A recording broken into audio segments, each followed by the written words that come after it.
Welcome to ஜெஃபிஸ் kitchen. இன்றைக்கி நம்ம பார்க்க போகிற ரெசிபி சிக்கன் சத்தே. இது வந்து ஒரு மலேசியன் டிஷ். இது வந்து ஒரு ஸ்வீட் அண்ட் சோர் டேங்கி டேஸ்ட்டில் இருக்கும், ரொம்ப நல்லாயிருக்கும்.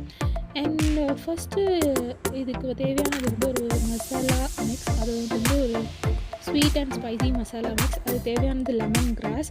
நான் 2 ஸ்ட்ரிப்ஸ் வந்து லெமன் கிராஸ், என்கிட்ட வந்து ட்ரை கிராஸ் தான் இருக்குது லெமன் கிராஸு. ஸோ அதனால் நான் அதை வந்து குட்டி குட்டியாக கட் பண்ணி எடுத்திருக்கேன். 4 சின்ன வெங்காயம், சீரகம், மிளகு, பெருஞ்சீரகம், மஞ்சள் எல்லாத்தையும் சேர்த்து அரைச்சி வச்சுருக்கேன். கல்வி மசாலா சேர்த்துருக்கேன் 1 table spoon. 1 table spoon Kashmir மிளகாய்த்தூள் சேர்த்துருக்கேன். 1 டேபிள் ஸ்பூன் சர்க்கரை. இதுக்கு வந்து நாட்டு சர்க்கரை கூட சேர்த்துக்கலாம். என்கிட்ட வந்து சர்க்கரை சேர்த்துருக்கேன். இஞ்சி பூண்டு 1 டேபிள் ஸ்பூன். சோயா சாஸ் கொஞ்சம். இப்போ இதை கிரைண்ட் பண்ணி எடுத்துக்கலாம் ஃபைன் பேஸ்ட்டாக. நம்ம சிக்கன் வந்து குட்டி குட்டியாக வந்து கட் பண்ணியிருக்கணும். இப்போ அந்த பேஸ்ட்டை வந்து போட்டு நல்லா வந்து உப்பு போட்டு கிளறணும். தேவையான அளவு உப்பு போட்டுக்கோங்க. நல்லா மிக்ஸ் பண்ணிவிட்டு ஒரு 1/2 அன் ஹவர் ஊறினா போதும். அப்படியே தனியாக வச்சுருங்க. ஒரு 1/2 அன் ஹவர் நல்லா ஊறட்டும். அதுக்கு மேலே ஆனால் கூட ஒன்றும் பிரச்சனை இல்லை. 1/2 அன் ஹவருக்கு அப்புறமேட்டு மசாலா வந்து நல்லா ஒரு தடவை கிளறிட்டு ஸ்கூவரில் வந்து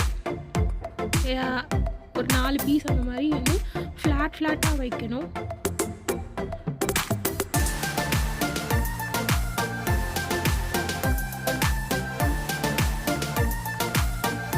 ரொம்ப தடிப்பமாக வைக்காமல் நல்லா அது வந்து ஒரு ஃப்ளாட்டாக இருக்கிற மாதிரி நம்ம வந்து பார்த்து வைக்கணும்.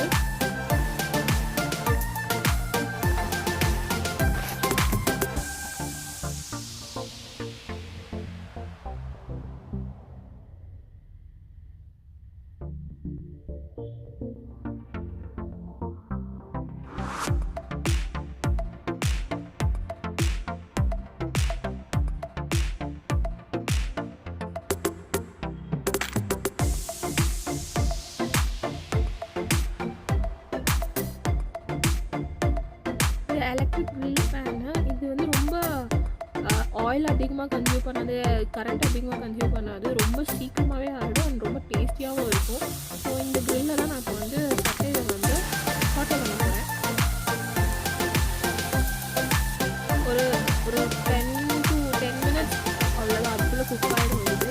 ஏன்னா எல்லாம் குட்டி குட்டியாக கட் பண்ணிட்டனால அந்த கிரில்னால டக்குனு இதாகிடும். அண்ட் நல்லா அந்த ஒரு கருந்த ஒரு ஃப்ளேவரோட சூப்பராக இருக்கும். ஏன்னா அந்த சக்கரை வந்து அப்படியே கரைஞ்சி அப்படியே ஒரு கேரமலைஸான ஒரு ஃப்ளேவர் கிடைக்கும்.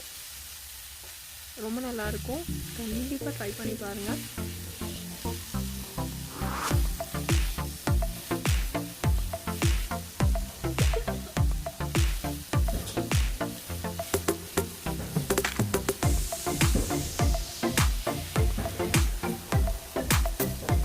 அண்ட் ரொம்ப கருவி விடாமல் அப்பப்போ வந்து திருப்பி விடுங்க.